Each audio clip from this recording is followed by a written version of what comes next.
आसुधीर उद्योत कर रसिक छाप हरिदास की। ये रसिक शब्द सामान्य नहीं है। हम लोग किसी के लिए भी रसिक शब्द का प्रयोग नहीं कर सकते। भक्तमाल जी में नाभा जी ने केवल स्वामी जी के लिए रसिक शब्द का प्रयोग किया, क्योंकि ये छाप स्वयं किशोरी जी ने ठाकुर जी को, श्री हरिदास जी को दी है।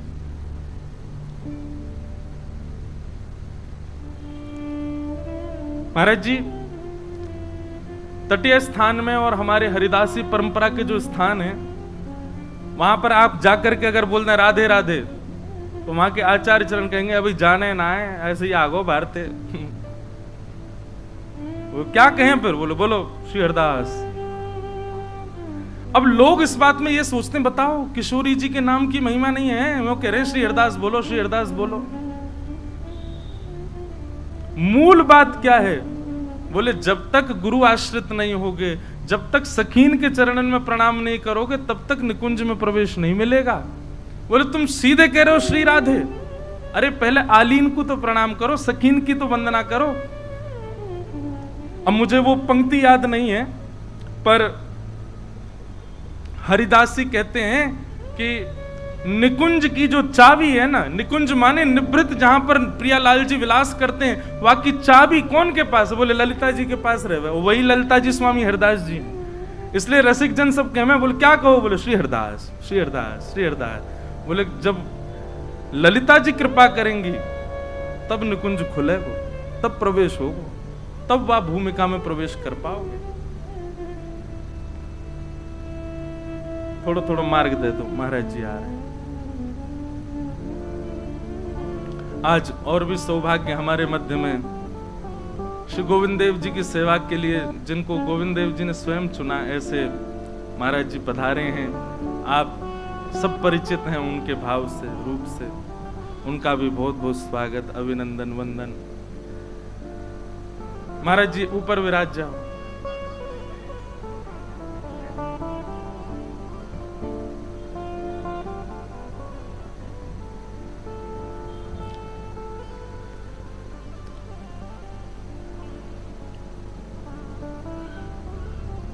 तो स्वामी श्री हरिदास जी को रसिक शब्द कहकर के पुकारा। ये रसिक शब्द किसने किया, किसने कहा? किशोरी जी ने। एक रास का पद है। अच्छा एक बात और, स्वामी श्री हरिदास जी के पद हर कोई नहीं गा सकता, क्योंकि जैसे अब पद गाए जाते हैं तो सम होता है, ताल होती है। अब सम और ताल हम अपने अनुसार गाएंगे, पर स्वामी जी उससे भी ऊपर की स्थिति में है। आज महाराज जी एक पद मैंने बड़ी मुश्किल से नेका देर बैठ के तैयार किया कि स्वामी जी को पद गवे, तो बहुत मुश्किल थे श्री जी से प्रार्थना कर करके तब जाके वो तैयार भयो, नहीं तो स्वामी जी के पद गवेंगे ही नहीं। और शब्दावली भी ऐसी है कि अभी आएंगे कई पद। एक रास को पद है और वो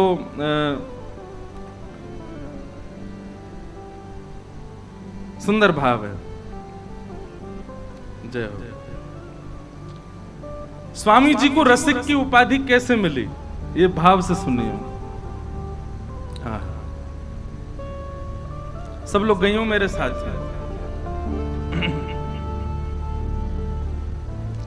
नाचत दो रस में रंग भीने, नाचत दो रस में रंग भीने।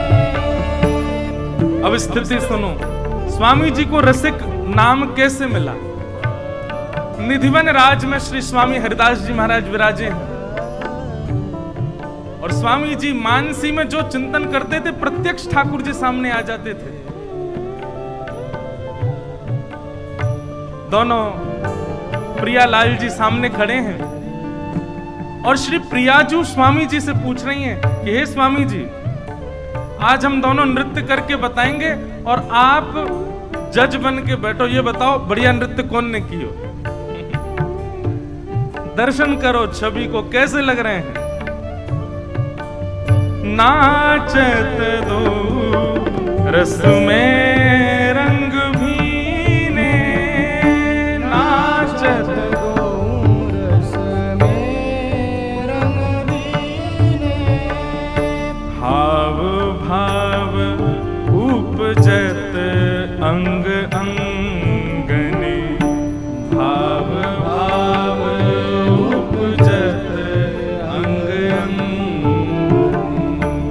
हाव भाव मतलब एक्सप्रेशंस केवल मुख में प्रकट होते हैं, ज्यादा से ज्यादा हाथों में प्रकट होंगे, नाचने वाले ज्यादा जानते होंगे। पर श्री प्रियालाल जी के कैसे बोले, एक एक अंग से भाव प्रकट होता है। आव भाव उपजत अंग अंगने, आव भाव उपजत अंग अंगने, कोक कला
छवि प्रत्यक्ष नहीं मानसी में देखने वाली है, मन में देखो। स्वामी जी महाराज विराज रहे हैं एक आसन के ऊपर। किशोरी जी कह रही हैं, हे स्वामी जी आज दोनों में बढ़िया नृत्य कौन करे, आपको बताना पड़ेगा। स्वामी जी कह रहे हैं नृत्य करो। एक मृदंग बजा रहे है, वीणा बजा रहे हैं और श्री प्रियालाल जो नृत्य कर रहे हैं। पहले कोई भाव बजे तो वापे श्याम सुंदर नृत्य करें, और श्याम सुंदर नृत्य करके ऐसी भाव भंगिमा करके छोड़ें कि किशोरी जी सोच में पड़ जाएं, अब मैं क्या करूं। लेकिन किशोरी जी तुरंत अपनी चुनरी को दबाए के ऐसा महाराज तान लेके आमे, ऐसी ताल लेके आमे, ऐसा नृत्य करें कि वाह को देख करके श्याम सुंदर आश्चर्यचकित हो जाए। दोनों की एक पारी पूरी भाई। बताओ स्वामी जी कौन ने बढ़िया नृत्य किया। स्वामी जी बोले जय जय, अब की बार तो हमारी श्यामा जी ने बढ़िया नृत्य किया है। ठाकुर जी गए मृदंगवारे के पास, चौरे बिग्गो दिखे हैं, किशोरी जी के तान में ताल बजा रहा है, जे बारो ताल बजा और जे वाला स्वर। स्वामी जी अब की बार मैं नृत्य करूंगा। कितना सुंदर आचार्य बैठे हैं और प्रियालाल जी उनको मना रहे हैं, रिझा रहे हैं। स्वामी जी कहा अब के नृत्य करो। अब के ठाकुर जी बोले स्वामी जी आप पहले करो, मैं बाद में करूंगा।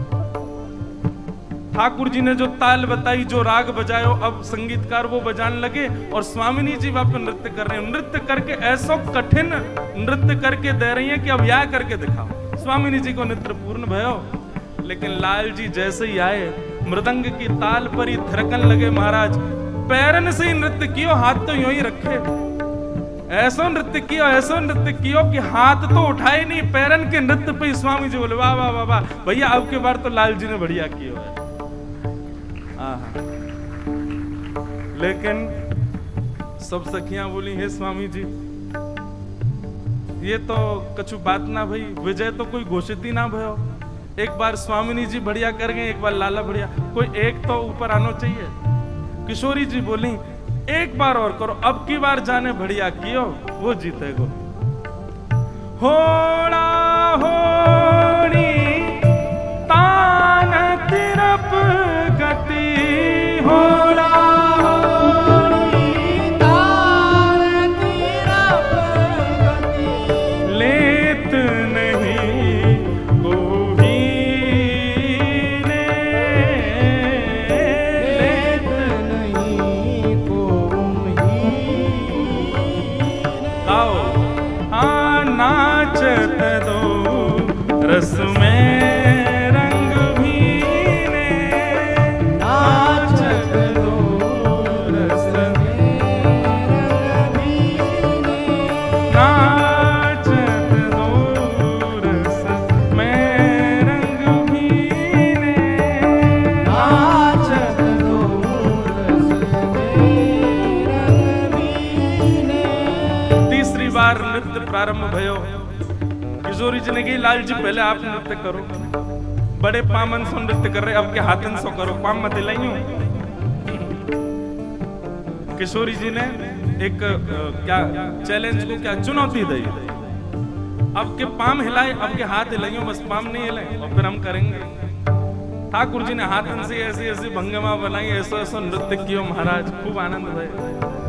लेकिन अब के किशोरी जी जब आई हैं और केवल अपनी एक भुजा ऊपर को करी, दूसरी भुजा, वही भंगिमा ऐसी कि वापस स्वामी जी तो कहा निर्णय ले, लाला ही मूर्छित है के गिर गए हो। ऐसी स्वरूप धारण किया किशोरी जी ने, ऐसा नृत्य किया, ऐसा स्वरूप बनाया कि महाराज ठाकुर जी आनंद में भरे आए। तभी किशोरी जी गई और एक भुजा देके लाल जी को उठाया और दोनों संग में नृत्य करने लगे। नाचत दो रस में रंग भीने, नाचत दो रस में रंग भीने, राकारती रजनी कर आनन, राकारती रजनी कर आनन, उदित मदन बस कीने, उदित मदन बस कीने। मदन मतलब कामदेव को मोहित करने वाले, कामदेव को मोहित करने वाले जो मोहन है उनका नाम है मदन मोहन। कामदेव बहुत सुंदर है पर उसको भी जो मोहित कर ले वो मदन मोहन, पर उन मदन मोहन को भी अपनी छटा पर मोहित कर ले वो हमारी श्यामा जी। आहा उदित मदन बस कीने, उदित मदन बस कीने, हे रीझ रीझ भगवत की स्वामिनी, भगवत की स्वामिनी, रीझ रीझ भगवत की स्वामिनी,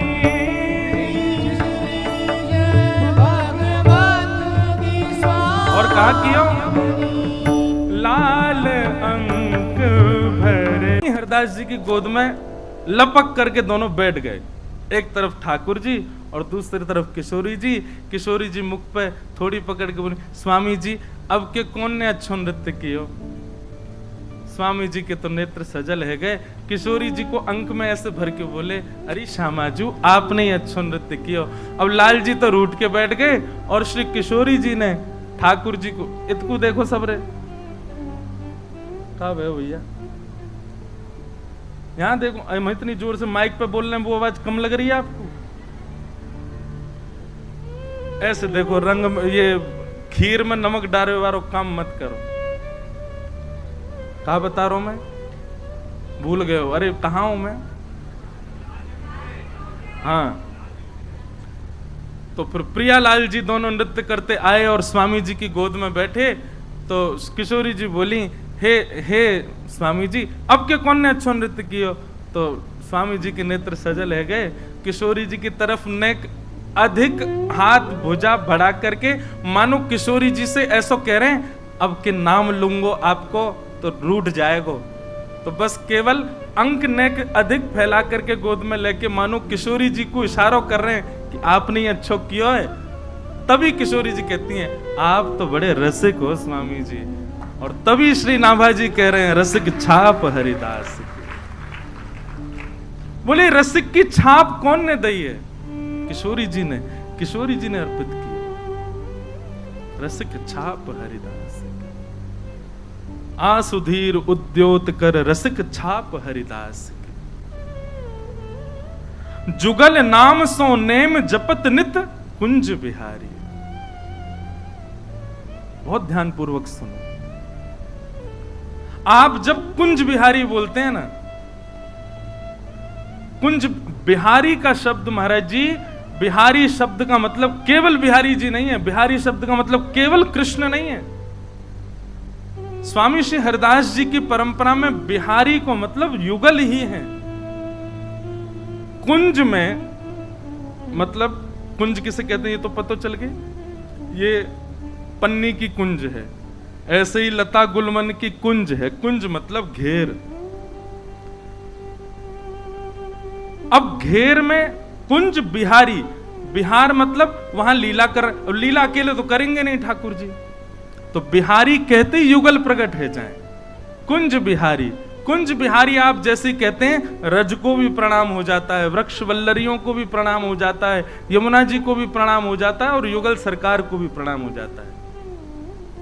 इसलिए आप कुंज बिहारी बोलते हैं तो आपको सर्वांगीण ब्रजमंडल को प्रणाम हो जाए, सामान्य बात नहीं है। बहुत ध्यान पूर्वक सुनो। जय आओ महाराज विराजो।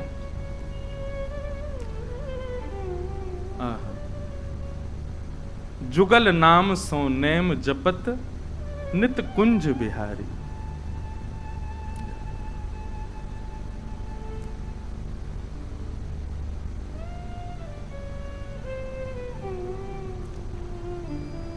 आसुधीर उद्योत कर रसिक छाप हरिदास के। जुगल नाम सोनेम जपत नित कुंज बिहारी। कुंज बिहारी, कुंज में जो बिहार कर रहे हैं वो बिहार करवे वाले दोनों युगल, उनको प्रणाम, जिनको नाम ले ले करके श्री स्वामी जी भजन करें। किशोरी जी को कभी, एक बात देखना, तीन संप्रदायों की चर्चा तो कहीं कहीं भेद लग सकता है, पर हरिदास जी ने कभी भी राधा रानी स्पष्ट नहीं कहा स्वामी, स्वामी नहीं जी, श्यामाजू श्यामाजू श्यामाजू ही कह करके पुकारते हैं। श्री कनक बिहारिणी बिहारी जू सरकार की जय।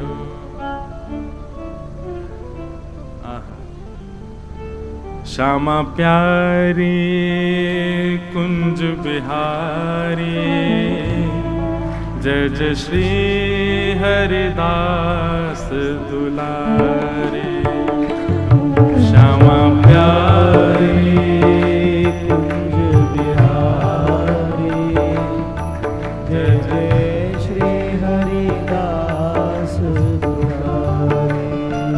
आज स्वामी जी प्रकट है रहे, बिहारी जी प्रकट है रहे, तो देखो कितनी संतन की कृपा एक संग है रही है।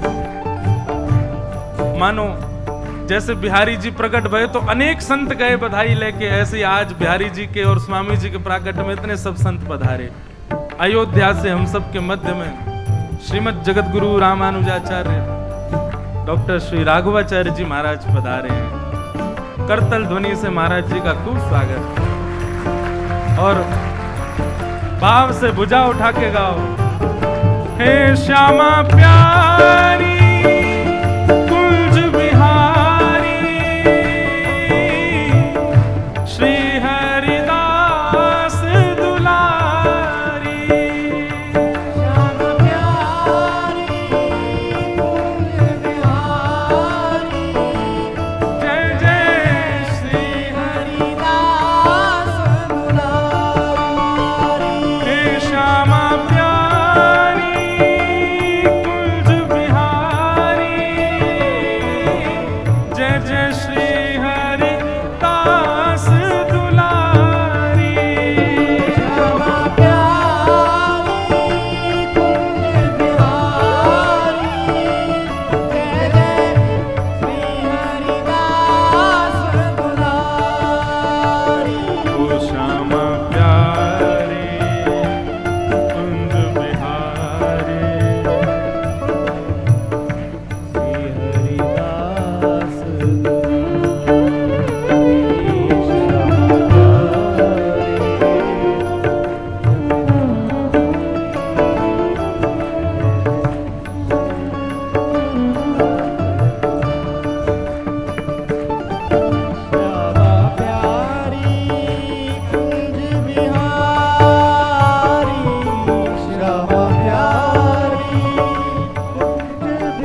सौभाग्य, परम आनंद।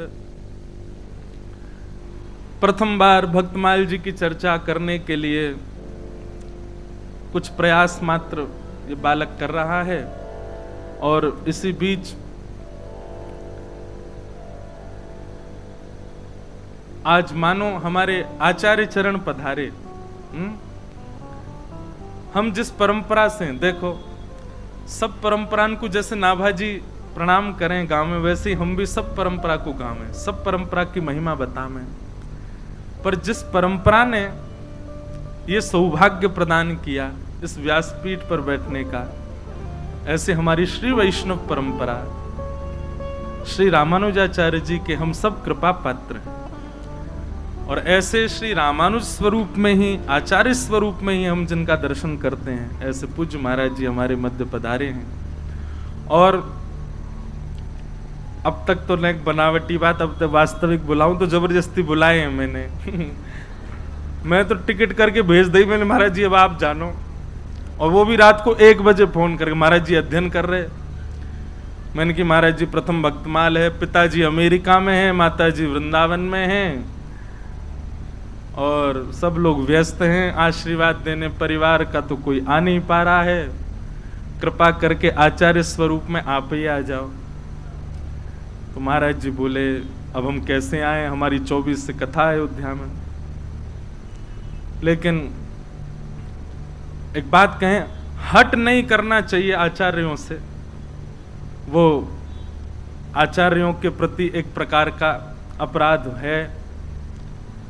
लेकिन हट कब नहीं करना चाहिए, जब अपनी कोई निज बात हो, हमारी शादी में आ जाओ, हमारे जन्मदिन में आ जाओ, हमारे घर पे आ जाओ, भोजन पे आ जाओ, गृह प्रवेश में आ जाओ, बालक हुआ माँ आ जाओ, इन चीजों में हट नहीं।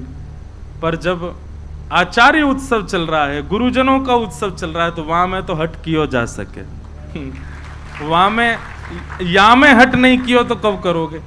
हमने तो जबरदस्ती महाराज जी, मैंने महाराज जी आना ही पड़ेगा। तो महाराज जी इतनी कृपा करके दास से इतना स्नेह प्रेम करते हैं, महाराज जी पधारे।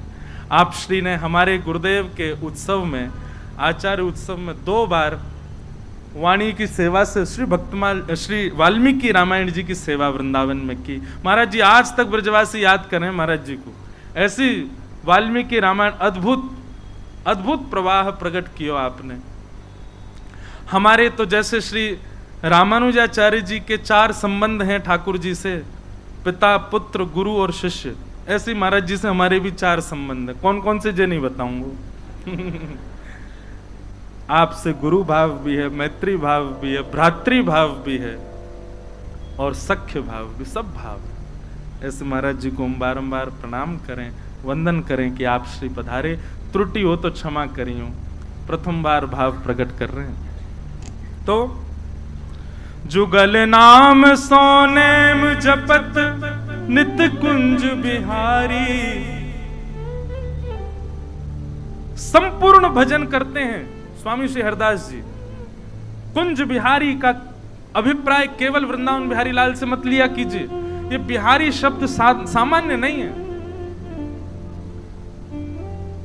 कुंज का अभिप्राय एक कुंज है, सघन कुंज है, और उसमें जो विहार कर रहे हैं ऐसे युगल, मतलब राधा सहित कृष्ण, उनको कहते हैं बिहारी। अकेले ठाकुर जी को बिहारी नहीं कहते हैं। हम तो महाराज जी खूब कथा में मैं कहता हूं कि कभी बिहारी जी का दर्शन करो तो हमेशा यही रखो कि बाम अंग जो है ना बिहारी जी का, वो किशोरी जी हैं, वो लाडली जी हैं। उसी भाव से ही दर्शन करना है उनका।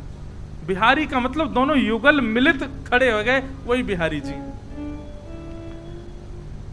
जुगल नाम सो नेम जपत नित कुंज बिहारी, और अवलोकत रहे केल सखी सुख के अधिकारी। और नित्य क्या करते हैं, मानसी भाव में युगल का दर्शन करते रहते हैं, युगल की लीलाओं का दर्शन करते रहते हैं।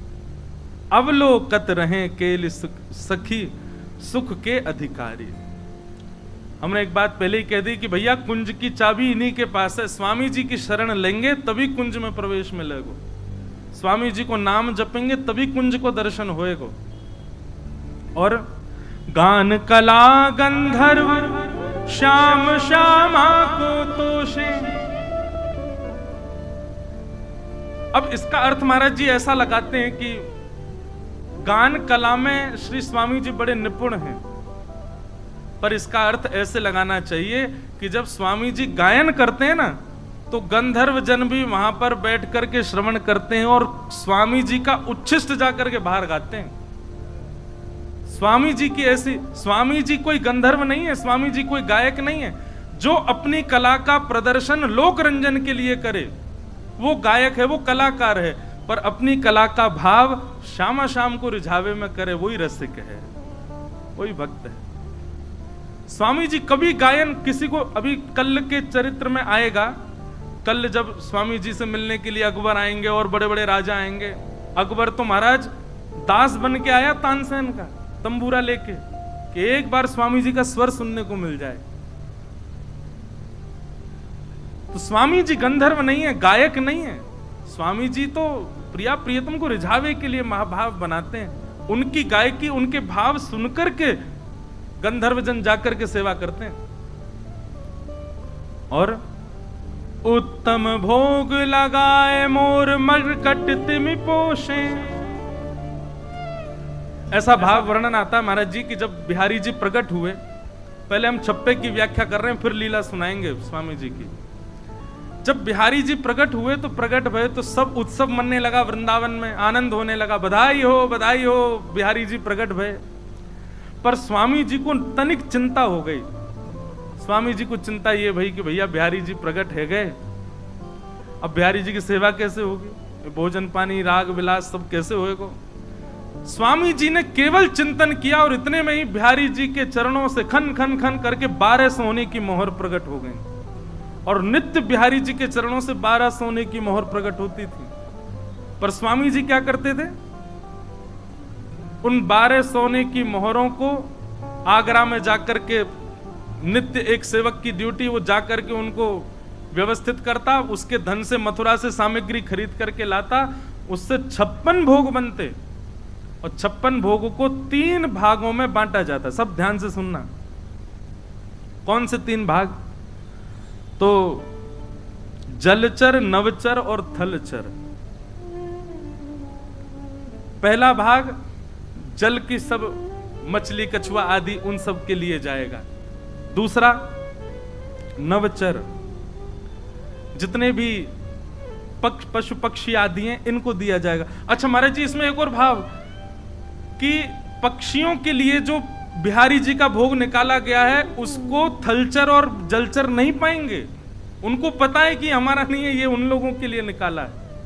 और थलचर माने गैया, हिरण आदि, इन सब के लिए भी भाग होता है। अब आप विचार करो, 12 सोने की मोहरों से कितनी सामग्री आती होगी उस जमाने में, और कितनी सामग्री बना करके कितना उसका भाग विभाजन करते होंगे स्वामी जी महाराज त्याग के प्रति। जय श्री कृष्ण महाराज, दंडवत प्रणाम।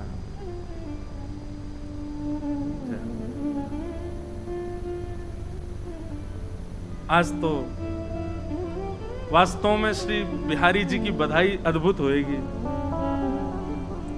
ऐसा वर्णन है कि जब बिहारी जी प्रकट हुए तो श्री हितरवंश महाप्रभु, गोपाल भट्ट गोस्वामी और महाराज रूप सनातन गोस्वामी, श्री गोपीनाथ जी और हमारे गोविंद देव जी के प्राकट्य कर सब पहुंचे वहां पर। ऐसे ही आज सब रूपन में संत जन पधारे हैं, बड़ी कृपा। सब लोग सावधानी से। तो कितनी सामग्री प्रकट होती होगी। स्वामी श्री हरिदास जी महाराज ने अपने संपूर्ण जीवन काल में केवल 8 तोला चने पाए, संपूर्ण जीवन काल। अब 8 तोला कितना होता है तुलवा लेना जाके। उतने चने पाए संपूर्ण जीवन में, अन्न पाया ही नहीं। महाराज जी इतनी प्यारी बात है कि एक बार श्यामा श्याम दोनों बोले स्वामी जी से, बोले हमको बड़ो श्रम होवे, आपको छुपा में नहीं है, 56 भोग बनता है, इतनी सारी सामग्री बनती है, स्वामी जी आप ग्रहण क्यों नहीं करते। स्वामी जी कहें या जीव को भरोसा नहीं है कहीं या जीव में तनिक ये भाव आ गयो कि स्वाद कितना बढ़िया है, कहीं अधरामृत को ले सह गयो तो मुंह को अपने भाव में कमी लगे, मतलब कहीं पा करके यूं इच्छा नहीं है जाए कि जीव को बढ़िया लगो और दो, नहीं, ऐसी भावना मैं ना कर सकूं। या हमारे स्वामी जी कहा करते, एक सीख लेके रखते और वही को सामग्री में बोरते, जितनों सीख में आता वह को जीव पे लेते, बस इतनी प्रसाद ग्रहण करते। एक दिना किशोरी जी बोली, हमको बहुत श्रम हो गया, आप कछु ना पामे, हमारे काज 56 भोग जलचर थलचर नवचर सबन को पवा में, आप तो कछु पाए करो, हमारी आज्ञा है आप पाओ, नहीं तो हम विलास नहीं करेंगे, हम रास नहीं करेंगे। तो स्वामी जी एक दिन बड़े उदास है गए, अरे हमारी किशोरी जी को श्रम है रो मेरे नियम से, अरे नियम बड़ो थोड़ी है, किशोरी जी को भाव बड़ो है। फिर भी महाराज जी क्या नियम लिया, तो राजपुर गांव से भिक्षा आती थी चनों की, तो जो भिक्षा लेके आ बात कहे, सुन भैया कल आटो ले आइयो, किशोरी जी की आज्ञा का छुपाऊंगो, आटो ले आयो, खूब सारो आटो ला, तो वहां में तो नेक 100 आटो निकारो, जमुना जल डाल करके मार के और वाकू कंडान में सेक दियो, छोटी सी इतनी सी बाटी बनाई, और बाटी बना करके मन विचार करने लगे, मैं तो प्रिया प्रियतम को अधरामृत पाऊं, अब जे बाटी 56 भोग में कहां पधराऊं याकू में, लेकिन कैसे भी स्वामिनी जी को अंगीकार होनी चाहिए, वाके बात पाऊंगो। तब किशोरी जी के सामने गए बाटी लेके, नेक सी बाटी, और श्यामा श्याम से बोले, आपकी आज्ञा स्वीकार कर रहा हूं, अन्न पा रहा हूं। ठाकुर जी बोले, जे का पा रहे हो, ये तो हमारे भोग में ना आ सके, रूखी सूखी आटे की बाटी बना लाए हो। बोले ना आपको ना पवाऊं, आपके लायक थोड़ी, आपको तो श्रम है जाएगा खाओगे, लेकिन आपकी आज्ञा मानूंगा, अन्न पाऊंगा। किशोरी जी बोले, कैसे पाओगे, हम तो पाएंगे नहीं, और हमारे जब तक भोग नहीं रहे तब तक आप पाओगे नहीं। स्वामी जी बोले, एक उपाय है। बोले कहा, बाटी हाथ में लेकर के नजर उतारन लगे दोनों की, बोले जितनी अलाय बलाय मेरे स्वामी मेरे श्यामा श्याम पे आई हो, मेरे कुंज बिहारी पे आई हो, सबरिया बाटी में आ जाएं, और सबरी नजरन को बाटी में लेके फिर वह बाटी को पा लेते। स्वामी किशोरी जी बोली, सुनो चनाई बढ़िया है, या मत पाए करो। तो उत्तम भोग लगाए मोर मरकट तिम पोषे, सब बांट देते हैं, कुछ नहीं रखते। ठाकुर जी जीवन में आएंगे तो भैया एक बात लिख लियो, संग्रह की स्थिति खत्म हो जाएगी, लुटावे की स्थिति प्रारंभ हो जाएगी। नृपति द्वार थाड़े रहे, दर्शन आशा जास की, आसुधीर उद्योत कर, रसिक छाप हरिदास की। द्वार पर बड़े बड़े राजा खड़े रहते हैं कि कैसे भी, अरे कोई मंदिर बना भी खड़ो, कोई कह रहा हो कि मैं केसी घाट की सिड्डी बनवा दूं, कोई कह रहा हो कछु कर दूं, कोई कह रहा हो कछु कर दूं। स्वामी जी महाराज मिलते ही नहीं है कोई थे। बोले कौन राजा आयो, बोले मधुकर शाह आयो, और छा को राजा, पूरे भारत को राजा अकबर सामने आ गए, लेकिन स्वामी जी महाराज की स्थिति में तो केवल श्यामा श्याम। ऐसे स्वामी श्री हरदास जी महाराज का चरित्र श्री नाभा जी गा रहे हैं। उन स्वामी जी के चरित्र में अब कुछ ब्रज रसिकों के भाव और ब्रज के ग्रंथों में जो स्वामी जी के अंतरंग भाव हैं उनमें हम प्रवेश करें। कैसे स्वामी जी इस धराधाम पर पधारे, धरातल पर पधारे, बहुत सावधानी से सुनना, एक क्षण के लिए भी आपको ध्यान इधर उधर गयो पूरी कथा निकल जाएगी। या हमारे बहुत ध्यान से सुनिए। स्वामी जी कौन है? श्री ललिता जी के अवतार, श्री ललिता जी के अवतार। तो सबसे पहले ललिता जी को प्रादुर्भाव सुनो। ललिता जी को जान गए तो आप स्वामी जी को पहचान जाओगे। प्रसंग है कि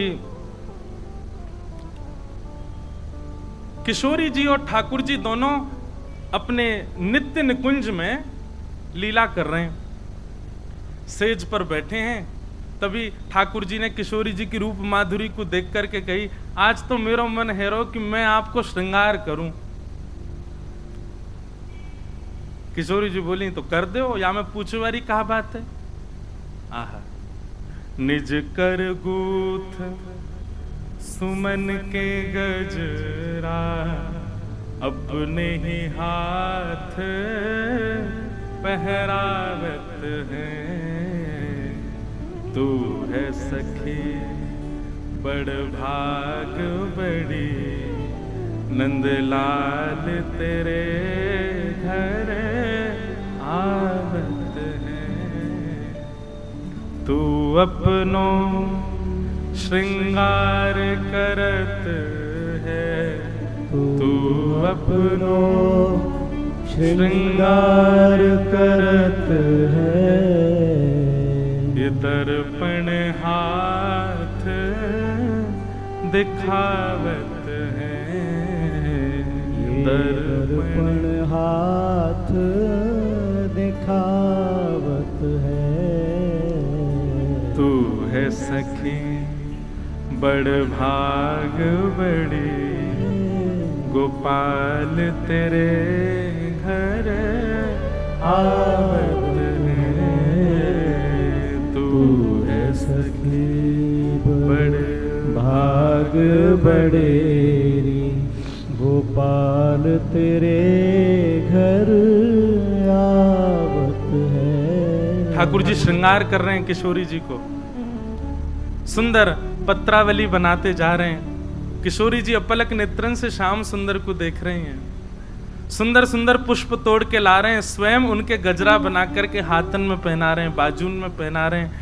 निज कर गूथ सुमन के गजरा, अपने हाथन से किशोरी जी के विशाल केशन को ठाकुर जी स्वयं गूथ रहे हैं। ये निकुंज की चर्चा है भैया। अब जैसे ही केश गूथ दिए, उनमें सुंदर सुंदर पुष्प लगाए, किशोरी जी बोली अब ने दिखाओ तो कैसो श्रृंगार कियो मेरो। ठाकुर जी बोले हाँ अब ही लाऊं। अच्छा कितनी सुंदर छवि है कि किशोरी जी दर्पण लेकर के बैठी हैं और ठाकुर जी पीछे केश संवार रहे हैं। अब वह दर्पण में किशोरी जी अपने आप को नहीं देख रही हैं, तिरछो सो करके पीछे खड़े श्याम सुंदर को देख रही हैं और श्याम सुंदर वही दर्पण में किशोरी जी को देख रहे हैं। पीछे खड़े हैं तो आमने सामने को दर्शन सुख नहीं मिल रहे हो, तो दर्पण में ही एक दूसरे को निहार रहे हैं। किशोरी जी जब तैयार रह गई, ठाकुर जी बलैया ले रहे, आहा बलि बलि जाऊं हे स्वामिनी जू, ऐसे ही देखत रहूं तो मैं जन्म सफल कर मानूं। आप यूं ही बैठी रहो, मैं आपको देखता रहूंगा। तभी ठाकुर जी एक विशाल दर्पण लेकर के आए और नीचे पधराए करके और दूर से दिखा रहे हैं, हे स्वामिनी जी ने देखो तो कैसी लग रही हो। बहुत बहुत सावधानी से सुनो। किशोरी जी स्वयं को नहीं देख रही हैं, स्वयं के अंग प्रत्यंग को कहां कहां ठाकुर जी ने चुन करके पुष्प रखे हैं, कहां कहां श्रृंगार कियो, उनको ध्यान से देख रही हैं और अपने तन पर विद्यमान ठाकुर जी के हाथ के श्रृंगार को ध्यान से देख करके किशोरी जी इतनी मोहित है गई, इतनी मोहित है गई, अपने ही श्रृंगार को देख करके कह रही हैं, हे ललित तुम कितनी सुंदर हो। मतलब किशोरी जी के रूप पर कोई और मोहित ना भयो, किशोरी जी स्वयं मोहित है रही हैं। और मोहित क्यों है रही हैं? क्योंकि श्रृंगार जो है वो श्याम सुंदर ने किया। कोई मुझसे पूछ रहा हो परसों कि महाराज जी आप आरती से पहले आरसी क्यों दिखाए करो ठाकुर जी को। लाल जी को जो श्रृंगार है वो श्रृंगार किशोरी जी पधरा में, तो ठाकुर जी आरसी में वह श्रृंगार को दर्शन करें कि आज किशोरी जी कितनी आई है मेरे ऊपर। और जब लाडली जी को दर्पण दिखाया जाए तो लाडली जी ये भाव से देखें कि आज ठाकुर जी ने कैसे श्रृंगार किया मेरो, या हमारे आरसी ये ठाकुर जी को दिखानी चाहिए। और एक सामान्य भाव ऐसा है कि आप सब दर्शन करवे वारे, सो ठाकुर जी अर्चक सो कहें एने दिखा तो दे मैं कैसा लग रहा हूँ, सबके बीच में बैठा तो दियो तेने मुँह तो दिखा मैं ठीक लग रहा हूँ कि नहीं। सो ठाकुर जी को पहले आरसी दिखा में, फिर नेक दूर करके वहां में हम ठाकुर जी को देखें। तो ऐसी भावना है कि वास्तव में आप अब श्री जी तो ना बन सको, पर एक भावना ऐसी रखी जाए कि श्री जी की दृष्टि से लाल जी को देखो, अरे लाला बड़े प्यारे लग रहे, बड़े सुकोमल।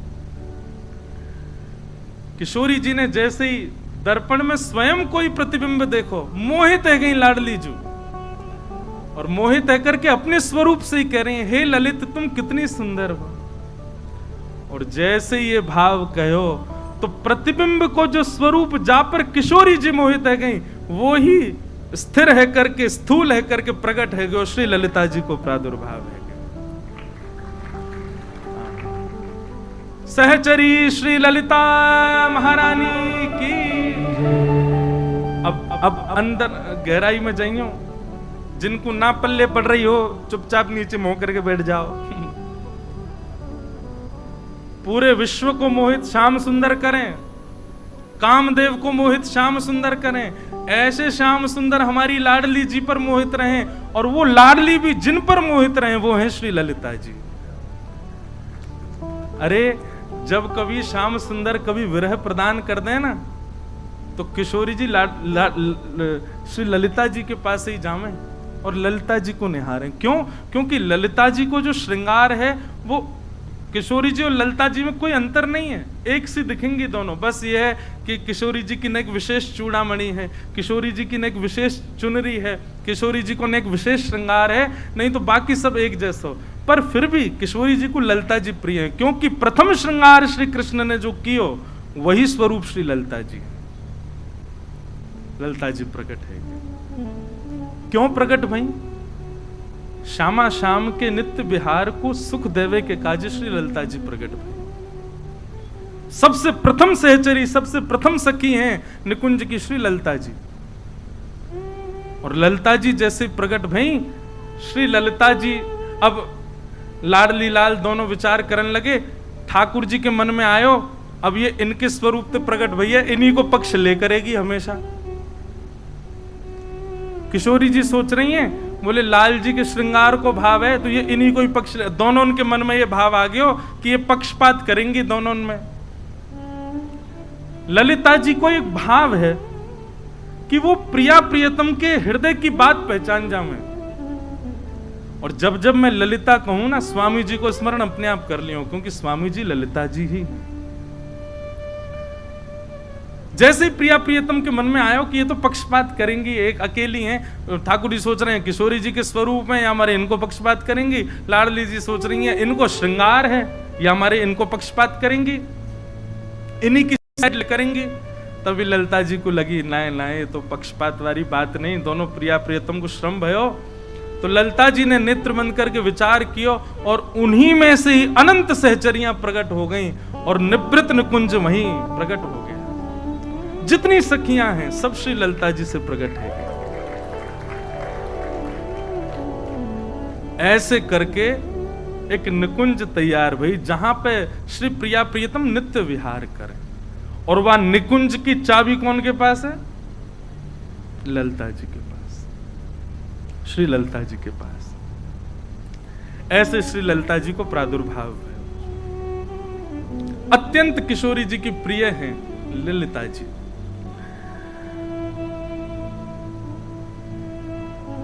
अब आगे, अब ये तो भई कि श्री ललिता जी प्रकट भई, अब स्वामी जी की भावना कैसे प्रकट भई ये अब ध्यान से सुनो। एक दिन की चर्चा है, द्वारिका में श्री द्वारिकाधीश अपने सिंहासन पर बैठे हैं और नारद जी दर्शन करने के लिए आए हैं। हमारे लोकेश भैया रोज कह रहे हैं महाराज जी आप तो ऐसे लग रहे हो वर्षन से भक्तमाल कर रहे हो का। मैंने क्यों? बोले भागवत जी को आश्रय ना ले रहे ने को। अब मैं यहाँ को प्रेम भाव समझूं कि टोंड समझूं, वो समझ में नहीं आ रही।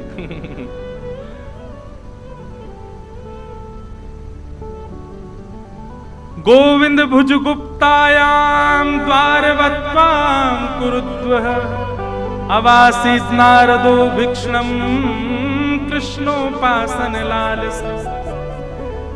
बात ऐसी है भैया, ये जितने शब्द है ना सब भागवत जी के हैं। भागवत जी ने पोष करके पाल करके यहाँ तक बिठाए हुए हैं और वही सदैव पालेंगी। बस आज एक बात है गई कि अभी तक तो भागवत जी लालन पालन कर रहे हैं, अब युगल करेंगे भक्तमाल जी और भागवत जी। वैसे तो सब हमारे पालक हैं। तो द्वारिकाधीश बैठे हैं और श्री नारद जी महाराज दर्शन करने के लिए नित्य आते हैं। लेकिन आज ठाकुर जी भाव में बैठे हैं, भौएं नेक चढ़ी भई हैं, मानो कोई बहुत गहरे चिंतन में श्री ठाकुर जी बैठे, द्वारिकाधीश बैठे। नारद जी महाराज ने जाकर के चरणन में प्रणाम कियो, बोले हे श्याम सुंदर, हे द्वारिकाधीश, आपकी जय हो। द्वारिकाधीश बोले आओ नारद जी विराजो। बोले भगवान आज कछु चिंता सी में लग रहे हो, कहा बात है?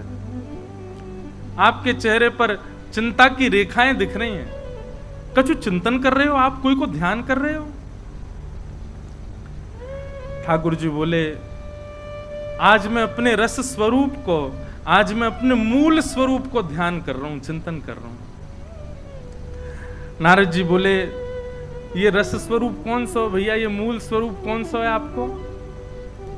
तब श्री ठाकुर जी वर्णन कर रहे हैं, यमुना जी को तट है, वृंदावन धाम है, सघन कुंज है, और वह कुंज में सुंदर रेती पड़ी है, वह रेती में सुंदर इत्र की सौंधी सुगंध आ रही है, वह रज के मध्य में श्री ललिता जी बैठी हैं, और श्री ललिता जी के एक तरफ मैं विराज रहा हूं, दूसरी तरफ श्यामा जी विराज रही हैं, ललिता जी दोनों को लाड़ लड़ा रही हैं, वह दृश्य को मैं दर्शन कर रहा हूं।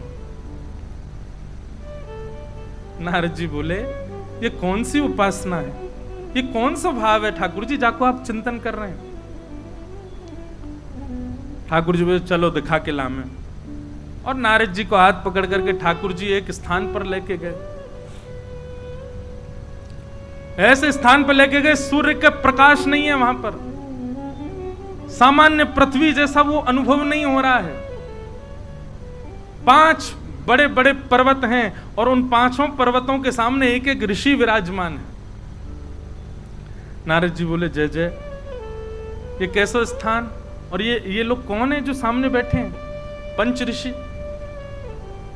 ठाकुर जी बोले नारद जी ये 5 ऋषि अनेक कल्पों से तपस्या कर रहे हैं, और ये जो पीछे पर्वत है ना, ये पर्वत सामान्य नहीं है, हर बार तपस्या करते हैं, तपस्या के उपरांत मैं प्रकट होता हूं, प्रकट होके इनके वरदान जो ये मांगते हैं वो मैं देने में असमर्थ हो जाता हूं, फिर ये अपने प्राण त्याग देते हैं, तो इनकी अस्थियां ही पीछे पहाड़ बन गए हैं, और ये पुनर्जन्म लेकर के फिर तपस्या करने लगते हैं। समझ में आ रही है बात?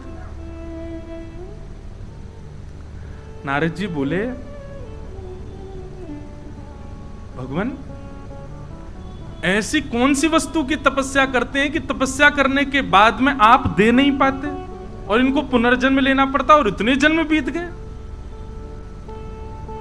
तब श्री ठाकुर जी कहते हैं, बोले भैया ये हर बार तपस्या करें, और तपस्या करवे के बाद में इनकी तपस्या से मैं प्रसन्न है करके प्रकट है जाऊं, और प्रकट है करके इनसे कहूं कि वरदान मांगो, तो ये वरदान में कहें कि अपनी निवृत्त निकुंज को दर्शन कराए दो, अपनी रस उपासना को थोड़ा चिंतन कराए दो। तब मैं इनसे कहूं कि भैया वो तो संभव नहीं है, वो तो असंभव है, कछु और मांगो मैं आया हूं, लेकिन अपनी रस उपासना, अपनी निवृत्त निकुंज के दर्शन मैं नहीं करा सकता। तब ये 5 ऋषि कहते हैं तो फिर भगवान एक कृपा कर दो, क्या कि हमारा पुनर्जन्म हो और हम फिर से तपस्या करें और फिर से आप प्रकट हो। बोले ये वहीं प्राण त्याग देते हैं, इनकी अस्थियां पीछे पहाड़ बनते हैं, फिर जन्म लेते हैं, और फिर जन्म लेके फिर तपस्या करते हैं, फिर तपस्या करें, फिर प्रकट, फिर कहते हैं रस उपासना दो। तो नारद जी बोले दे दो ना भगवान, इतने दिन आते लग रहे हैं तो फिर काय को ना दे रहे आप इन्हें? ठाकुर जी बोले 2 कारण हैं, बहुत ध्यान से सुनना, 2 कारण जिसके कारण ये रस उपासना में प्रवेश नहीं कर पा रहे, ये निकुंज उपासना में प्रवेश नहीं कर पा रहे। नारद जी बोले क्या? बोले पहला, इनको अपने तप का बड़ा अभिमान है, काय को बैठे पर्वत के सामने दिखाने के लिए, देखो हमने कितनी तपस्या करी, अपने तप का, अपने भजन का इनको अभिमान है। पहला कारण अभिमान है, इस कारण ये निकुंज में प्रवेश नहीं कर सकते। और दूसरा कारण, बोले दूसरा कारण ये गुरु विहीन है, इनके कोई गुरु नहीं है। गुरु नहीं है तभी तो भजन में अभिमान कर रहे हैं, गुरु होते तो आज्ञा देते, अभिमान विमुक्त करते। नारद जी बोले भगवान मेरे तो पल्ले नहीं पड़ रही आपकी बात, नेक मुंह को विस्तार से बताओ ये 5 हैं कौन?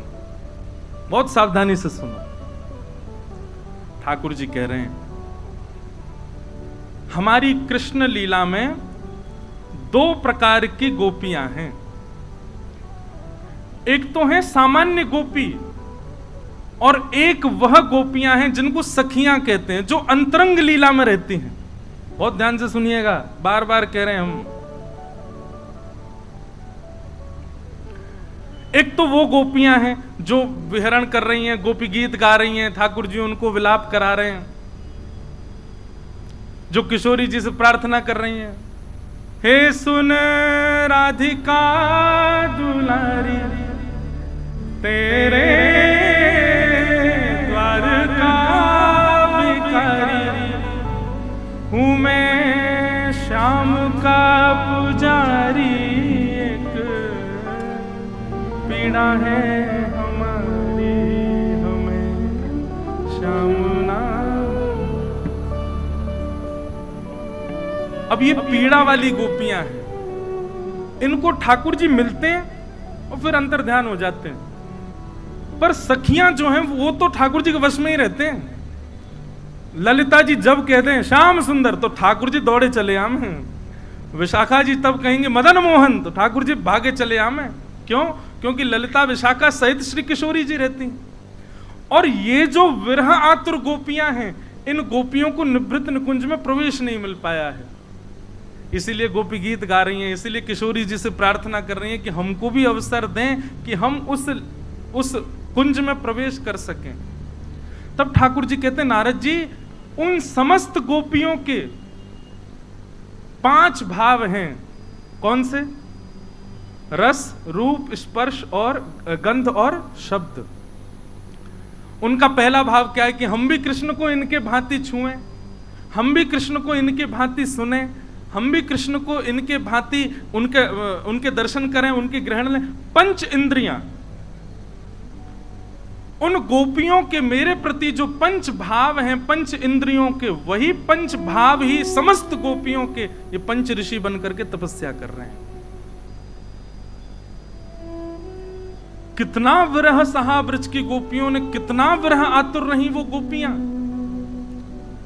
कि उनके 5 रस, 5 इंद्रियां ही 5 ऋषि बन गए कृष्ण की प्राप्ति के लिए, निकुंज की प्राप्ति के लिए। और हम क्या चाह रहे हैं? वृंदावन जाएं, राधे राधे छपवा लें और निकुंज में प्रवेश मिल जाए हमें। महाराज जी कितनी गहरी बात है। उन असंख्य गोपियों के 5 इंद्रियों के 5 तत्व और 5 तन मात्रा ही 5 ऋषि बनकर के तपस्या असंख्य वर्षों से कर रहे हैं कि हमको निकुंज में प्रवेश मिले।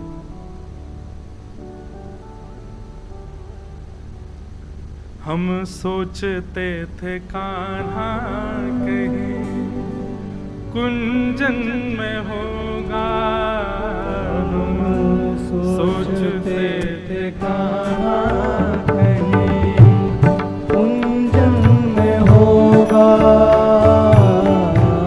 सोचते थे कान्हा कहीं कुंजन में होगा, सोचते थे कान्हा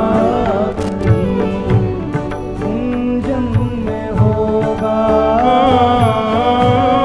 अभी तो मिलन का हमने सुख नहीं होगा,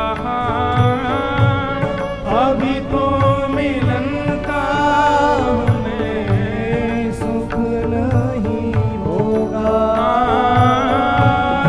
अभी तो मिलन का हमने सुख नहीं होगा, अभी तो मिलन का हमें सुख नहीं होगा। सुन के प्रेम की परिभाषा, सुने प्रेम की परिभाषा, मन में बंधी थी जो आशा, मन में बंधी थी जो आशा,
हे नारद जी, उन समस्त ब्रज गोपिकाओं का जो पंच भाव मेरे प्रति है, रूप दर्शन का, स्पर्श सुख का, शब्द श्रवण का, ग्रहण करने का, सुगंध ग्रहण करने का और अधरामृत पान का, वही पंच इंद्रियां इतनी व्याकुल हो गई कि उन पंच इंद्रियों ने संकल्प किया कि हम कृष्ण को पाके रहेंगी, निकुंज में प्रवेश करके रहेंगी। वही समस्त गोपियों की पंच इंद्रियां पंच ऋषि बनकर के तपस्या कर रही हैं कि हमारी निकुंज में आ जाएं। नारद जी बोले, थोड़ी बहुत देर में और रुका तो मैं तो बेहोश हो जाऊंगा। भगवान, हम तो सोचते हैं कि हम जिस स्थान पर आपके साथ रहते हैं, आपका नित्य दर्शन करते हैं, इससे बड़ा तो कोई स्थान ही नहीं होगा। हम देवयोनि को सर्वश्रेष्ठ मानते हैं, पर आज पता लगा कि उससे भी अति अति क्लिष्ट एक स्थान ये निकुंज भी है। भगवान, इन पर कृपा करो ना। अब इनको कैसे भी निकुंज में प्रवेश कर, कब तक प्रतीक्षा कराओगे? बोले, जिस दिन इनको गुरु दीक्षा मिल जाएगी, ये गुरु आश्रित हो जाएंगे, सदगुरु पथ प्रदर्शक करेंगे, तो अभिमान शून्य होकर के भजन करेंगे, मेरी प्राप्ति हो जाएगी। नारद जी बोले, अच्छा, पता नहीं कब आएंगे गुरु जी इनके। ठाकुर जी बोले, कब आएंगे? क्या हम तुमको क्यों लेके आए यहाँ पे? नारद जी बोले, मतलब दीक्षा दो, दीक्षा प्रदान करो। नारद जी बोले, मैं तो निकुंज का कोई कुछ नहीं। बोले, अरे आप दिन रात हमारा चिंतन करते हो, दिन रात हमारे भाव में रहते हो, दिन रात हमारा भजन करते हो, आपसे श्रेष्ठ गुरु नहीं। आपको लगता है कि निकुंज में प्रवेश नहीं, पर निकुंज में सबसे विशिष्ट प्रवेश तो आपका ही है। दीक्षा प्रदान करो। बोले, क्या दीक्षा प्रदान करें? तब श्री नारद जी महाराज ने गोपाल मंत्र की दीक्षा उन पांचों ऋषियों को प्रदान की। गोपाल मंत्र की दीक्षा दी और भगवान ने कहा कि अब जो ये मंत्र गुरुदेव से आपको प्राप्त हुआ है, इसका पुरुषण करो।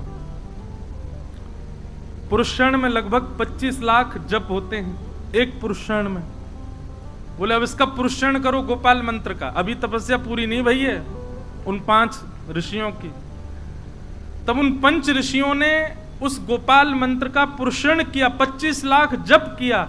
तो 25 लाख जप करने के प्रभाव से एक दिव्य तेज प्रकट हुआ और उस दिव्य तेज के बिंदु से निकुंज विलासिनी श्री ललिता जी प्रकट हुए। और ललिता जी ने प्रकट होकर के उन 5 ऋषियों को, क्योंकि चाबी तो ललिता जी के पास ही है,